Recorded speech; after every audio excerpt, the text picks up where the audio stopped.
Magluluto po tayo ngayon ng paksiw na bisugo. Ayan, ganito lamang po ang pag-aayos sa ating lulutuing paksiw na isda. Maaari rin po kayong magluto ng paksiw na bangus at ng paksiw na dalagang bukid at marami pa pong iba. Malaman po itong ating paksiw na bisugo. Masarap din po siyang iprito.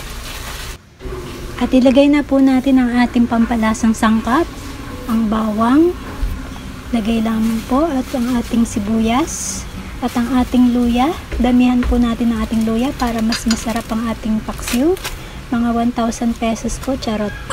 At ang ating asin at ang ating paminta. Lagay na rin po natin ang ating tubig. Mga 1 baso po ito. Pati na rin po ang ating suka. Marami pong suka, mas masarap, at pati na rin po ang ating asukal para magtama po ang ating timpla.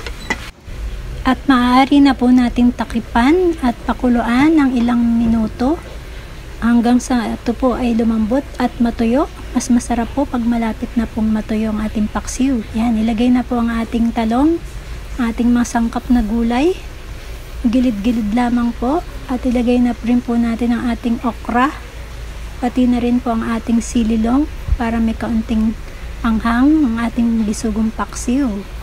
Ang ating paksiw na isda ay napakalinamnam at napakasarap.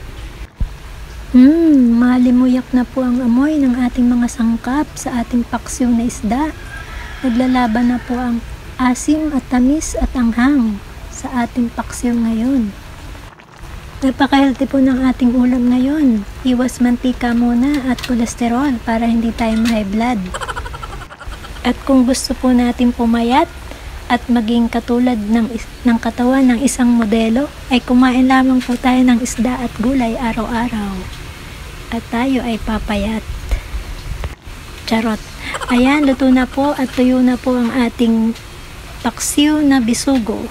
Tara po at ating tikman. Ready to serve na po ito.